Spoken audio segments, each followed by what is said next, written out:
Joan Monge i en nom de la biblioteca us dono la benvinguda a la biblioteca i també a aquesta conferència, que és la primera del cicle d'activitats de la tarima de l'EST per a aquest curs acadèmic 2025-2026.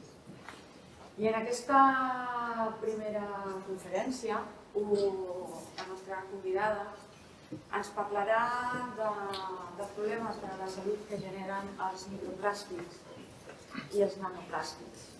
Per què aquest tema?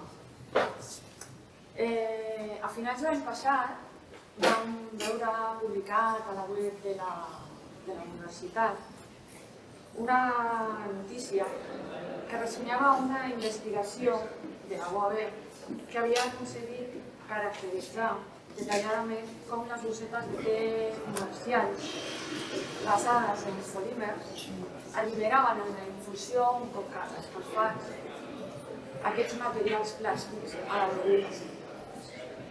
I després, a principis del 25, al mes de març, vam saber que aquestes petites formes de contaminació, evidentment, resultaven un risc per la salut humana. Així quedava recollit en les conclusions del projecte europeu Plastic Hill, coordinat per la UAB.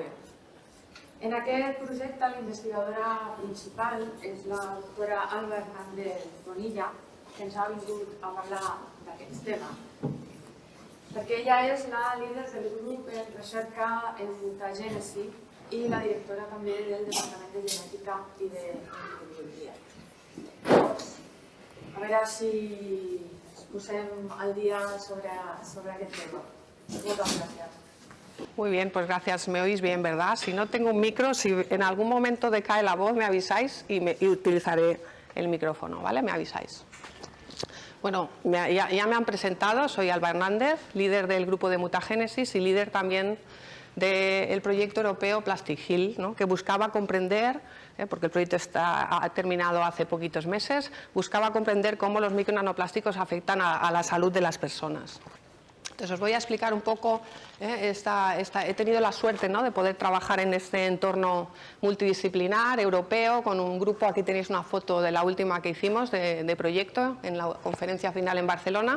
Entonces he tenido la suerte de trabajar en este contexto, el tema de los microplásticos y la salud. Y además he tenido la suerte que, además de tener un proyecto muy multidisciplinar con mucha gente de diferentes partes de Europa, hemos trabajado ese proyecto con otros proyectos que perseguían los mismos objetivos dentro de un clúster, ¿no?, que era el CAS Cluster. Si os interesa el tema, yo os recomiendo que vayáis a buscar información tanto al proyecto como al clúster, porque allí vais a encontrar, ¿no?, la información más importante que se ha producido en los últimos 4 o 5 años en este tema, ¿no? Antes de trabajar con los plásticos, nosotros trabajábamos en el grupo de mutagénesis, aquí tenéis una foto, tengo algunos miembros del grupo por aquí, seguro que van a pensar que está muy desactualizada, nos hemos de hacer una foto nueva. El grupo ha trabajado tradicionalmente con diferentes contaminantes ambientales. Nos movimos a los micronanoplásticos hace aproximadamente 5 o 6 años, que es de hecho cuando nació la preocupación y nacieron todas las investigaciones, los primeros artículos relacionados con la exposición a micronanoplásticos y salud, ¿no? Pero antes habíamos trabajado con otros contaminantes. Y antes de entrar en materia de los micronanoplásticos, me gustaría hacer un poco una reflexión, ¿no?, de qué pasa, ¿no?, con los contaminantes ambientales, no solo con los micronanoplásticos. Y lo que pasa es que, desafortunadamente, la historia, ¿no?, de los contaminantes se repite mucho, ¿no?, en un ciclo infinito, ¿no?, que consiste, ¿no?, que sigue los pasos que veis en pantalla, ¿no? Normalmente aparece un nuevo compuesto, la industria descubre un nuevo compuesto que parece que, bueno, tiene unas propiedades fantásticas, nos lo venden como algo esencial, muy importante para nuestro desarrollo y además como seguro. Ese compuesto empieza a producirse a nivel masivo, a nivel industrial, y empieza a incorporarse en diferentes productos de nuestro día a día, productos de consumo diario. Y durante una temporada, ¿no?, empieza, ¿no?, debido a su producción, debido a su uso y durante su eliminación, partes de este compuesto empieza a liberarse al medio ambiente. Y empezamos a ver, ¿no?, que ese compuesto, que debería de estar solo en los productos de consumo, ¿no?, en los cuales se ha integrado, empieza a aparecer en el aire cuando lo vamos a buscar, empieza a aparecer en el agua, empieza a aparecer en el suelo, de ahí llega a los alimentos, a la cadena trófica, tanto del reino vegetal como del reino animal, y por lo tanto pues las personas empiezan a entrar en contacto con este contaminante ambiental pues a través de esas matrices ambientales, ¿no? Entonces empieza la preocupación. Hay las primeras alertas, los primeros trabajos, ¿no?, que empiezan a, parece que indican, ¿no?, que esa exposición humana a ese compuesto puede ser perjudicial para la salud y puede ser que se acumule con el tiempo en el organismo generando problemas a largo plazo. En ese primer momento, obviamente, son solamente investigaciones incipientes. Y un poco la conclusión, que es lo que pasa siempre, es que no tenemos suficientes evidencias para llegar a tomar decisiones y prohibir o regular ese compuesto. Por lo tanto, la industria sigue produciéndolo al mismo ritmo y sigue utilizándose en los mismos productos. Hasta que, ¿no?, después de una lucha, ¿no?, de la comunidad científica, que trabaja durante mucho tiempo para realmente acumular suficientes evidencias que convenzan, ¿no?, a los diferentes estamentos y que realmente se tomen medidas, se restrinja y se regule la presencia de este contaminante en las diferentes, pues en el aire, en el agua o en la comida. Para cuando hemos llegado aquí han pasado más de 10 años, ese compuesto, que muchas veces es persistente y muy difícil de eliminar, perdura en el ambiente y por lo tanto seguimos estando expuestos aún muchos años después de que se prohíbe, ¿no? Y para cuando llegamos aquí la industria ya tiene una alternativa. Tiene un nuevo compuesto que ha variado un poquito en su estructura, en su composición química, pero que parece que tiene las mismas propiedades, que sigue siendo esencial, que es más seguro que antes, aparentemente, y vuelve a comenzar toda la historia. Entonces, el paradigma de todo esto es los compuestos orgánicos perfluorados, los PFAS, que van ya por la 4ª generación de compuestos. Han hecho este ciclo 4 veces. Cada vez un compuesto nuevo que era más seguro, que después se demuestra que no, que se prohíbe y vuelve, ¿no? Pero podríamos poner otros ejemplos. Podríamos poner ejemplos con los pesticidas, que hay muchos ya prohibidos desde los años 70 que siguen apareciendo en el medio ambiente cuando vamos a mirar qué contaminantes hay. Los retardantes de llama, ¿no?, que se utilizan muchísimo en construcción pues para aislar, ¿no?, porque son muy resistentes a la temperatura, o plastificantes, ¿no?, en el tema de los plásticos, como los ftalatos o el bisfenol, que seguramente os suena, ¿no?, que está muy asociado al plástico. Es decir, que la historia que yo os voy a contar ahora, ¿no?, va a estar muy asociada a este ciclo que se repite, ¿no? A esto es como, ¿no?, como una serie, ¿no?, en la que uno ve capítulos autoconcluyentes que siguen siempre el mismo guión y casi que nos sentamos a ver la serie sabiendo qué es lo que va a pasar hasta que al final pasa, ¿no?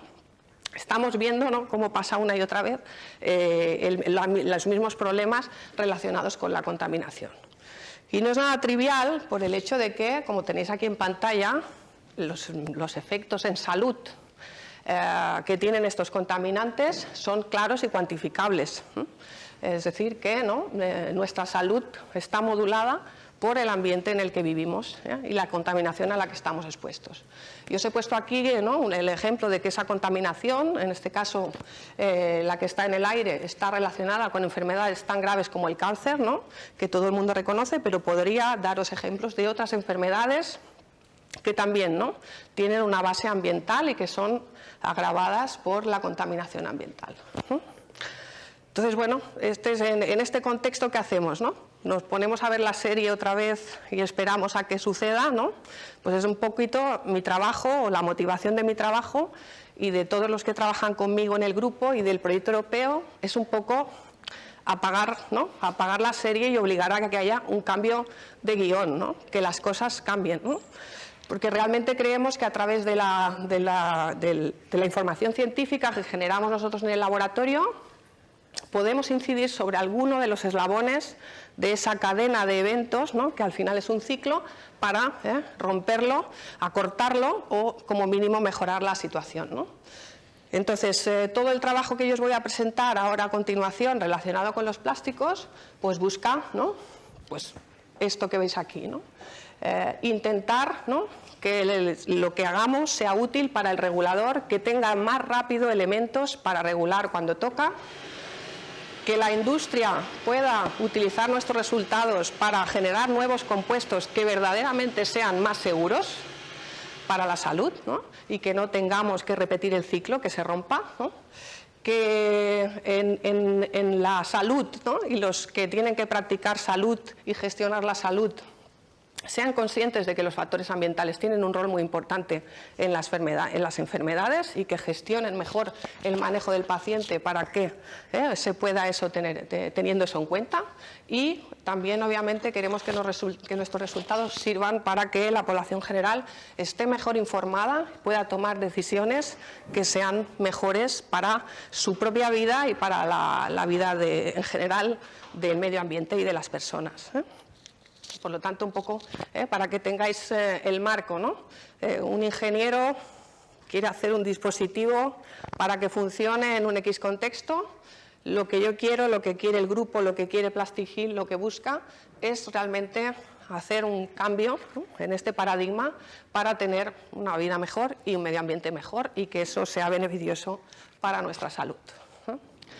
Entonces, en ese contexto general, y demás, pues empiezo, ¿no?, a hablaros un poco de cuál es la problemática relacionada con los micronanoplásticos y vais a ver que cuando os vaya explicando vais a ir viendo, ¿no?, en vuestra cabeza esos eslabones que hemos ido pasando y veréis dónde nos encontramos del ciclo, ¿no? Los plásticos desde que se descubrieron más o menos en los años 50, pues bueno, han revolucionado nuestra vida por completo. Aquí tenéis algunos ejemplos de algunas aplicaciones donde se usan los plásticos y no son malos, al revés. Si uno hace un vistazo, ¿no?, da un vistazo a la diapositiva, gracias al plástico tenemos, ¿no?, estructuras que nos permiten que haya energías renovables, que todos seguramente asociáis con algo positivo, ¿no?, para la vida. Hacen parte del día a día de todos los materiales de construcción relacionado con la eficiencia energética.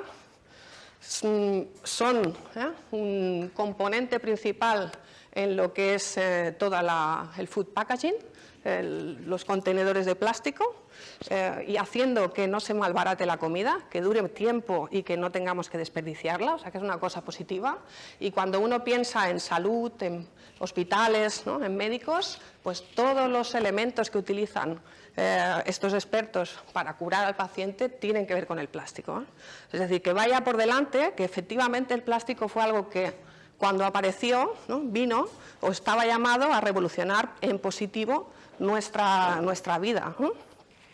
Lo que pasa es que de ese paso anterior, con todas esas aplicaciones que todo el mundo entiende como algo positivo, pues hemos pasado a esta otra situación, en la que producimos unas cantidades brutales de plástico, más de 300 millones de toneladas de plástico cada año se producen en el mundo, que además tiene, si seguimos al ritmo actual de producción, se estima que se va a duplicar en los próximos 20 años, y la mayoría de ese plástico que utilizamos no tiene nada que ver con las aplicaciones que os he mostrado anteriormente, sino que es, ¿no?, una gran parte plástico de un solo uso que utilizamos y tiramos, ¿no? Y por lo tanto mucho de ese plástico acaba, ¿no?, en el medio ambiente cada año. Estos son números de estimas, ¿no?, y muchos tendréis en vuestro imaginario plástico en el mar, ¿no?, pero no solamente es el mar, ¿no?, el que recibe la basura plástica, sino, como veis aquí, también en los suelos hay mucha cantidad de plástico y basura plástica acumulada. De hecho, tenéis aquí un esquema, ¿no?, en el que veis que la mayoría del plástico que se produce, en este caso son números de Europa, ¿no?, tiene que ver con embalajes de la comida, ¿no?, y con la construcción. Y si nos fijamos aquí, no puedo señalar, me sabe mal, si nos fijamos en lo que son las redondas más grandes, nos indican el plástico mayoritario en estos dos grandes grupos, ¿no?, y tenemos polietileno, polipropileno, PVC, PET, ¿no?, y aquí aparecen una serie de plásticos, ¿no?, alternativos, que son plásticos circulares, que ya empieza a ser la alternativa que la industria está poniendo encima de la mesa para reemplazar a los plásticos por si algún día demostramos que realmente son negativos para la salud. Ya hay una sospecha y la industria ya ha empezado a reaccionar. Y fijaros que aquí el plástico que hay en ese apartado de los nuevos compuestos son plásticos que son reciclados y bioplásticos, que si os hubiera preguntado seguramente que todos me diríais que os parece una alternativa mejor, ¿no?, a los plásticos que son derivados del petróleo, que son los plásticos tradicionales, ¿no? Veremos, ¿no?, si eso realmente es así o si se corre el riesgo de volver a repetir el ciclo, esta vez con esos plásticos circulares. Bueno, pues de todo ese plástico que se produce, de todos esos millones de toneladas de plástico que se produce, durante todo el ciclo de vida, no solamente cuando están ya acumulados en el océano o acumulados en la tierra, como en las fotos que os he puesto, sino durante todo el ciclo de vida, desde que se produce el pellet de plástico, se fabrica la botella, se transporta, la utilizamos y la desechamos y la reciclamos, ¿no? En todo ese ciclo hay la posibilidad de que ese plástico macro sufra el efecto de factores medioambientales como los que tenéis allá en la diapositiva, ¿no?, es decir, abrasión, cambios de temperatura, exposición al ultravioleta, etcétera, que tienen el potencial de fragmentar, ¿no?, ese plástico grande en fragmentos muy pequeñitos, que es lo que nosotros denominamos microplástico y nanoplástico.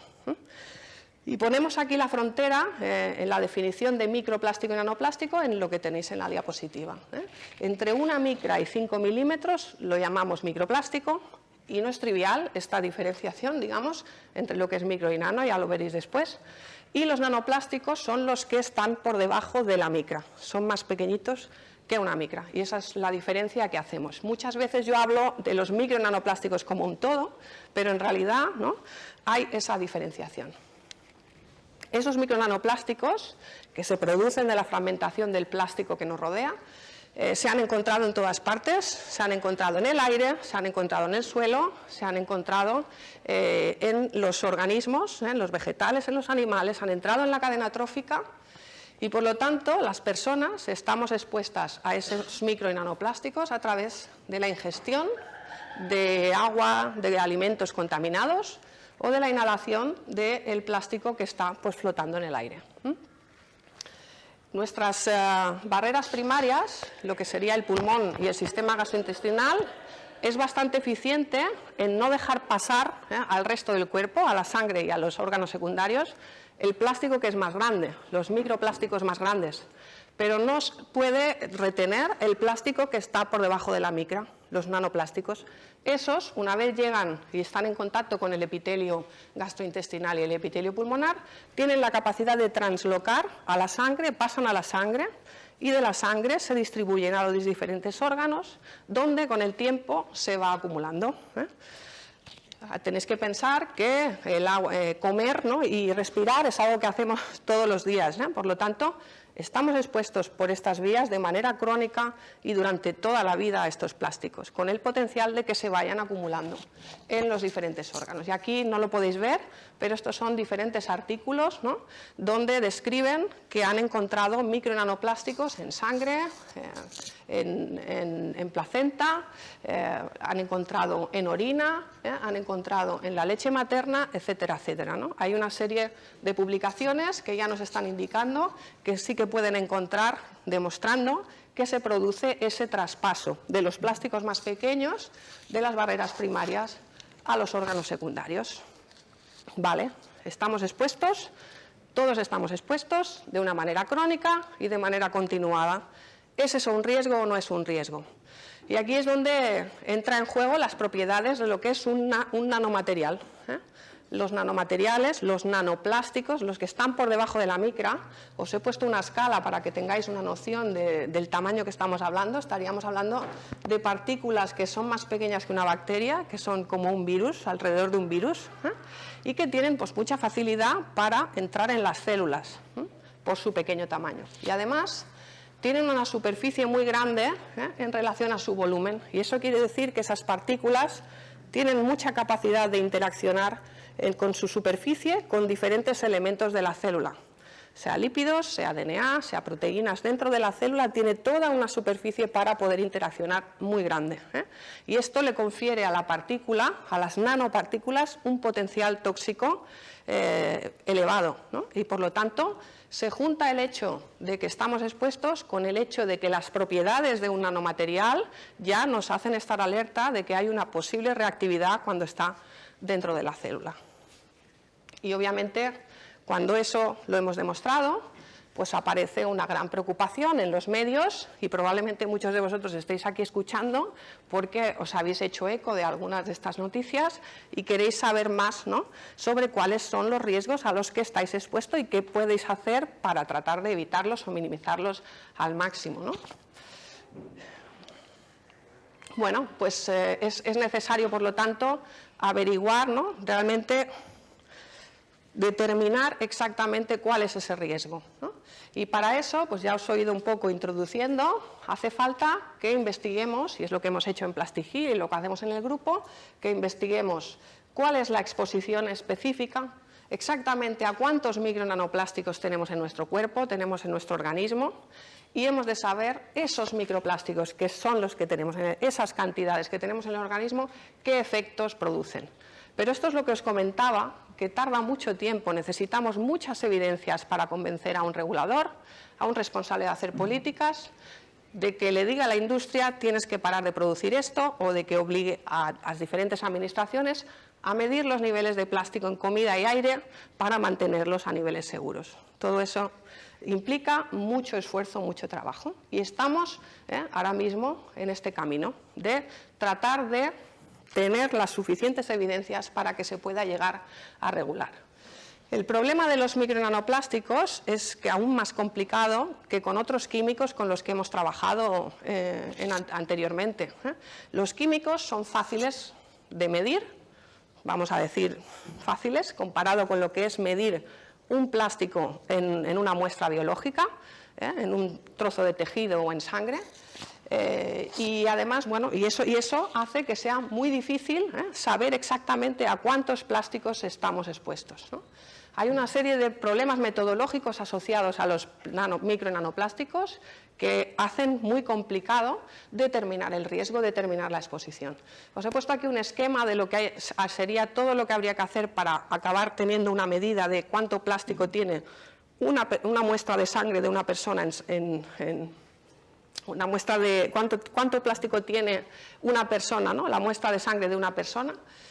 Y fijaros, ¿no?, que es un proceso muy largo. Primero tengo que ir a coger la sangre de esa persona, no la tengo que contaminar con el plástico del aire que nos rodea, después tengo que llevarla al laboratorio, tengo que aplicar toda una serie de procesos, ¿no?, muy complicados para separar el plástico de todo lo que es la matriz de la sangre.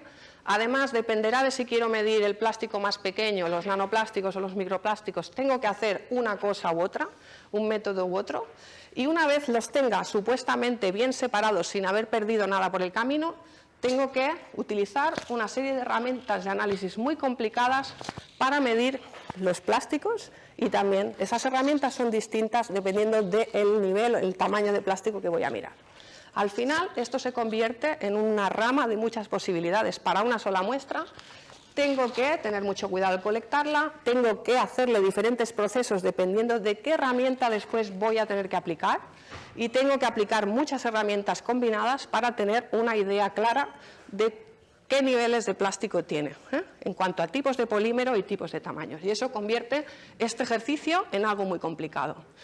¿El resultado cuál es? Pues que hay una discrepancia muy grande en la literatura, y si habéis mirado, alguno ha leído, ha buscado información, hay artículos que varían muchas órdenes de magnitud entre, ¿no?, a lo que dicen que estamos expuestos unos, lo que dicen que estamos expuestos otros. Y esto obviamente no ayuda a llegar a nuestro objetivo, que es convencer a un regulador, que es forzar, ¿no?, el cambio de guión, ¿no? Entonces, esto es un punto muy relevante que hemos trabajado en el proyecto europeo, en Plastigil, para tratar de describir un protocolo desde el punto 1 hasta el final que realmente funcione y que nos dé el valor de cuántos nanoplásticos tenemos nosotros en el organismo.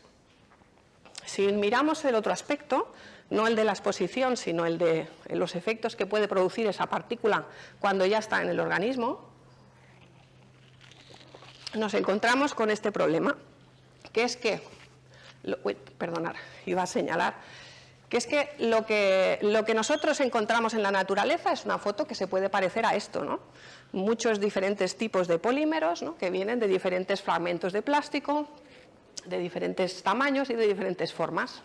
Entonces, esto debería ser lo que utilizáramos en el laboratorio para ver qué efectos produce, ¿no?, cuando yo utilizo pues, un animal experimental o cuando un sistema in vitro en el laboratorio.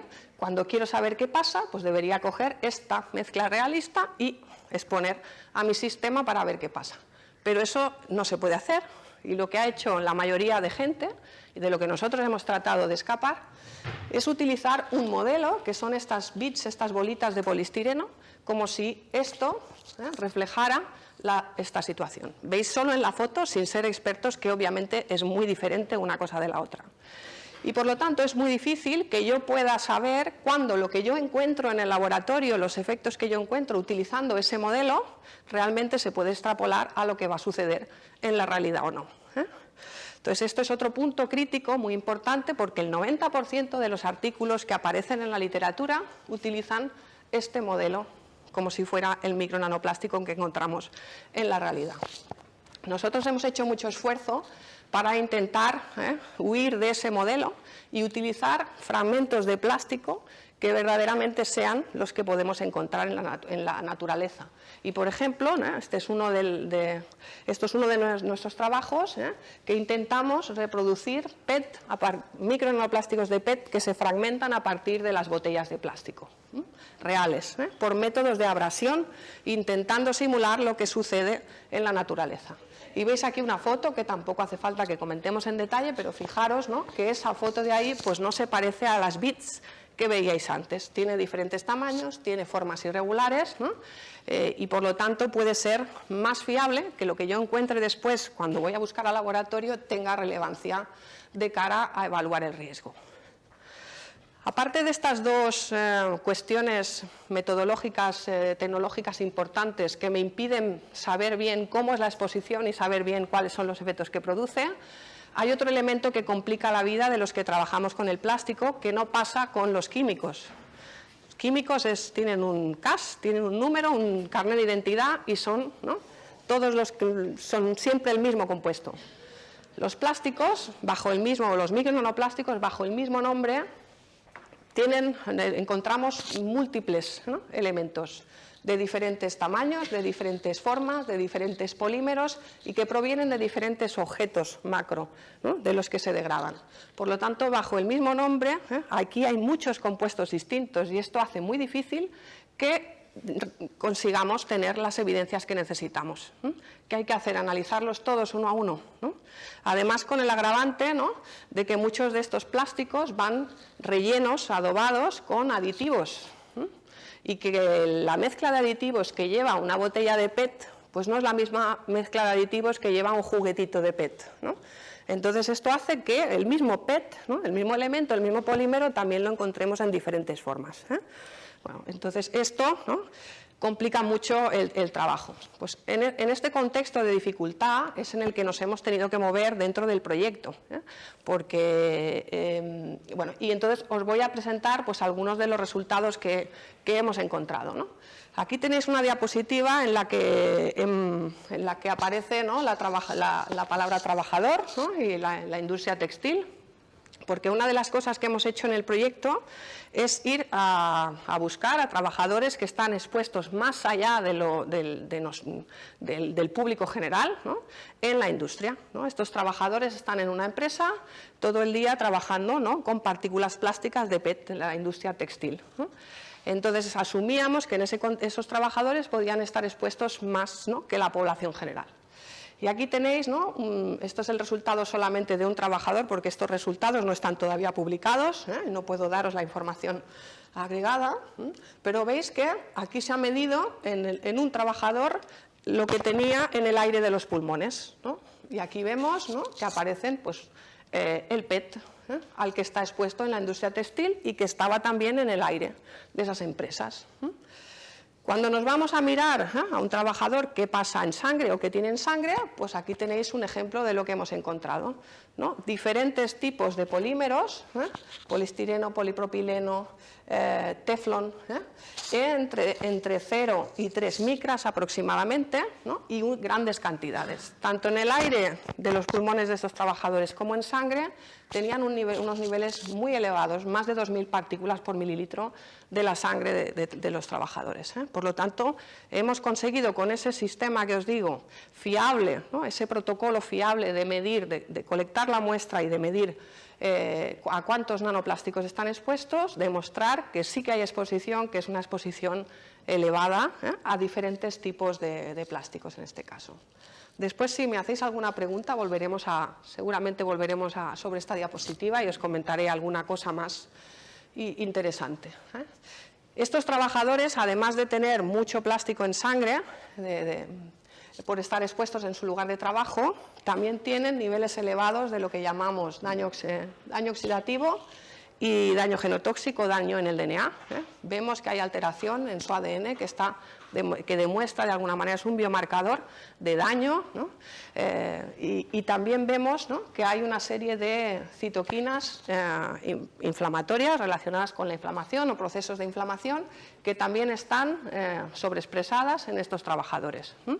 De manera que veíamos, ¿no?, a nivel de una población humana real expuesta, demostramos que tenían plástico en sangre y que tenían algunos marcadores, indicadores de que estaba pasando algo que podía ser perjudicial para su salud. De esa figura global de lo que pasa en las personas, ahora os voy a ir hablando un poco del camino que hace el plástico, ¿no? Hemos visto qué pasa en el organismo global, qué pasa en las barreras primarias, ¿no? Hemos dicho que el plástico entra a través del intestino y a través de la barrera pulmonar, por inhalación e ingestión de elementos contaminados, ¿no? Y aquí tenéis, ¿no?, una fotografía de lo que es una simulación del sistema gastrointestinal in vitro en el laboratorio. Podéis ver diferentes colores y diferentes tipos de células, ¿vale? Ahora los detalles técnicos son cosas, aquí no importa, lo que importa es que tengáis claro que nosotros tratamos de hacer sistemas in vitro que se parecen lo máximo posible a el tejido real, ¿no? De manera que podamos extrapolar al máximo lo que vemos en ese laboratorio, en ese sistema in vitro, a lo que pasa en las personas, ¿no? Entonces, en una barrera que se comporta como una barrera, aunque sea en el laboratorio, y que se parece mucho al tejido real, ¿no?, hemos visto que cuando lo exponemos a diferentes tipos de plástico, como son los que tenéis aquí, el poliestireno, el polipropileno, el PLA, un plástico circular, un bioplástico, luego volveremos ahí, el PET, ¿no?, aparecen pues una serie otra vez de indicadores, ¿no? Esa barrera es más permeable, ya no hace tanto de barrera. Esa barrera con algunos plásticos demuestra que hay estrés oxidativo en las células de esa barrera y que hay inflamación en el contexto de la exposición. Esto en la barrera gastrointestinal. Y además, dentro de la barrera, dentro del intestino, el plástico interacciona con las bacterias beneficiosas comensales, ¿no?, que tenemos en el intestino. Aquí tenéis unos experimentos que se hicieron con la mosca de la fruta, Drosophila melanogaster, ¿no?, y donde veis algunas micrografías electrónicas donde aparecen bacterias, ¿no?, y donde, sé que es muy pequeñito y no lo podéis ver, pero en la pared de las bacterias, incluso dentro de las bacterias, aparece el plástico con la que hemos dado de comer, que le hemos dado de comer a las moscas de la fruta. Es decir, que hay una interacción del plástico dentro del intestino con las bacterias comensales.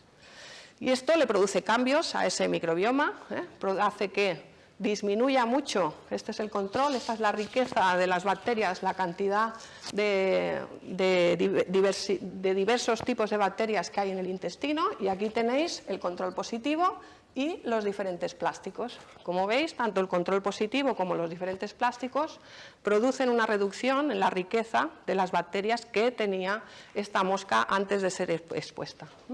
Y además se alteran las proporciones. Aquí tenéis el control en la barra de abajo y cada color es una bacteria distinta.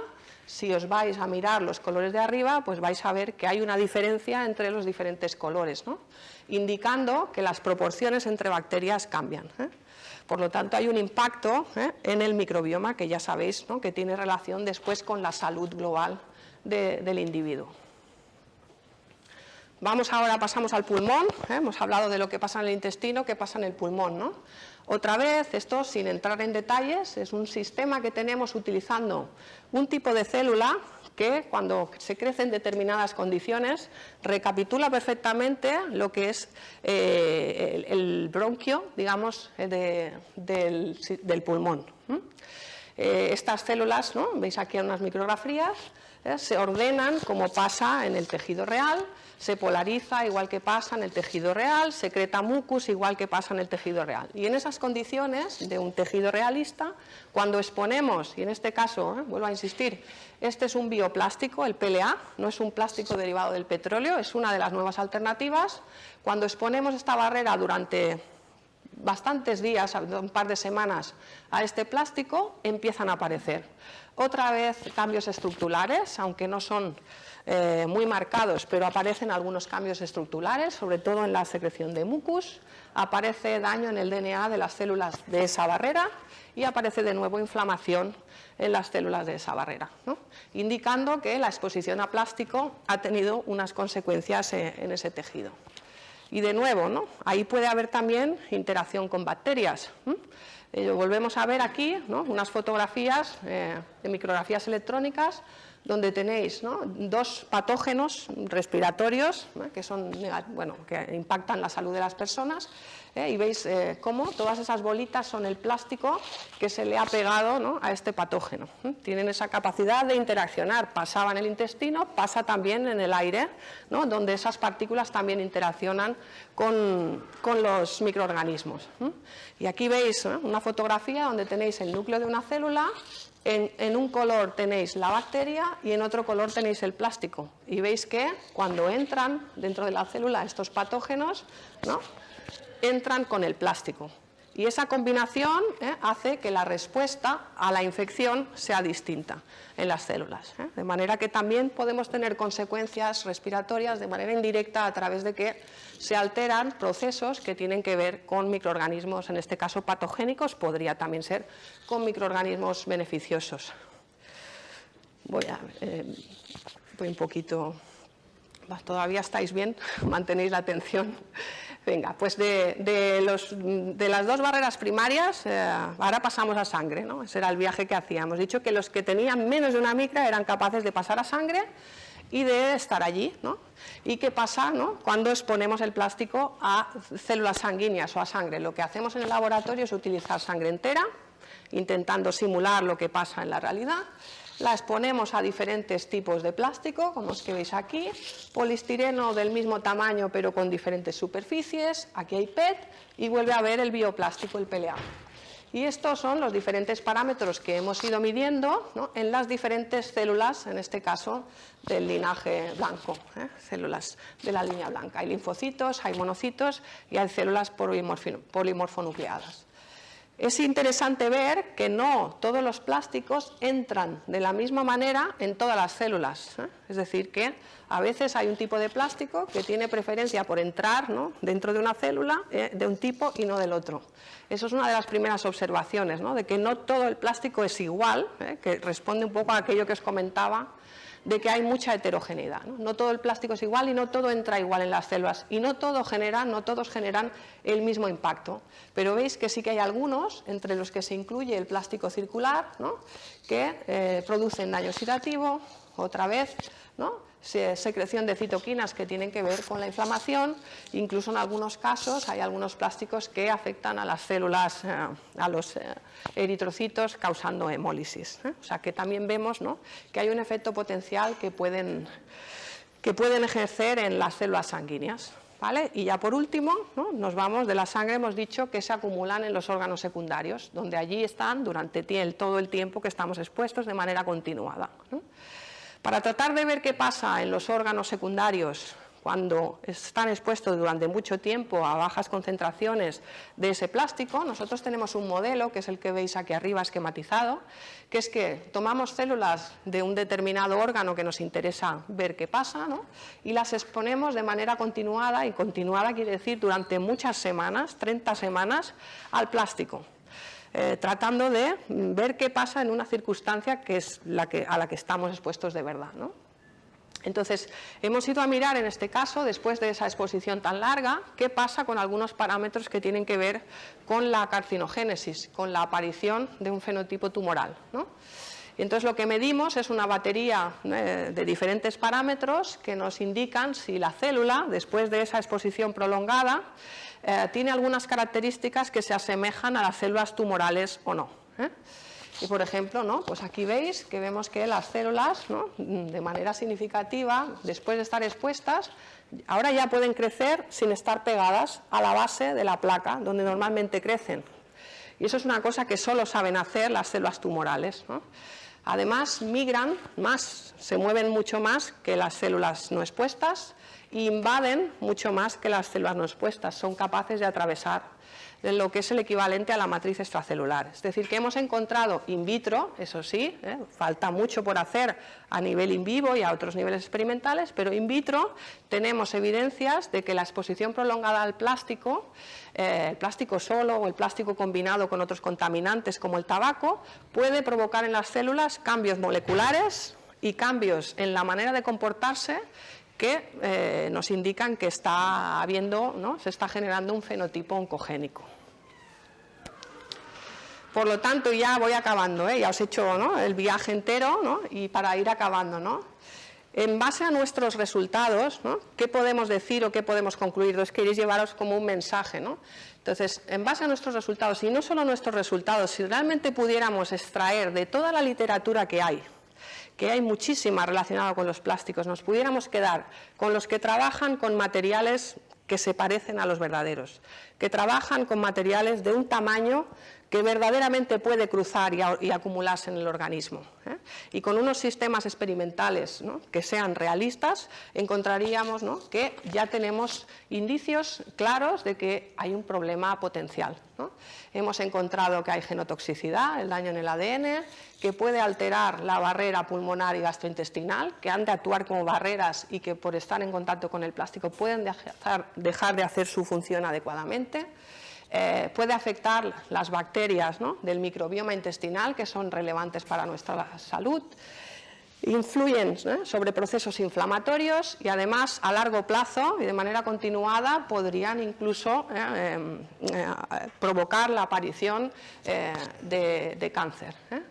Entonces creemos que ya con las informaciones que tenemos es suficiente para aplicar lo que nosotros llamamos el principio de precaución. No nos podemos quedar con las diferentes leyes y que ya se han desplegado en relación a los plásticos, que son muchas. Se ha hecho mucho esfuerzo desde, fijaros, desde que 2018, que es cuando nosotros empezamos a trabajar, que es cuando nació este tema, se han aplicado en Europa un montón de restricciones y regulaciones relacionadas con los plásticos, pero no es suficiente. Seguimos estando expuestos y esa exposición supone un problema, ¿no? Y por lo tanto ya, ¿no? Toca, ¿no? Que hayan restricciones más severas en algunos productos cuando sabemos que hay alternativas más seguras. Tenemos, ¿no? Que establecer cuáles son los límites de exposición, ¿no? Que son seguros y tiene que aparecer, ¿no? Una obligatoriedad de monitorizar esos niveles y garantizar que nos mantenemos en niveles seguros. Por lo tanto, bueno, esto es un poco el mensaje, ¿no? Que yo os quiero dar después de haberos enseñado un poco cuáles son los resultados del proyecto y la situación del campo. Debido a la dificultad, queda mucho por hacer y no va a ser fácil, porque ya os he dicho que hay bastantes impedimentos y complicaciones, pero la idea es que poco a poco acumulemos la evidencia necesaria para, ¿no? Que se puedan aplicar todas estas restricciones y rompamos ese ciclo y no vuelvan a aparecer plásticos llamados circulares bioplásticos que empiecen a entrar en circulación sin garantizar que son igual de malos, ¿no? O igual de buenos que lo que teníamos antes, ¿no? Evitar que empiecen a circular productos alternativos que ya estamos viendo que son posiblemente igual de tóxicos que los anteriores, ¿no? Y con esto pues ya termino. Creo que tenía por aquí una diapositiva con el final y se me ha saltado. Bueno, ya, gracias por vuestra atención y si tenéis alguna pregunta, pues estaré encantada de contestarla.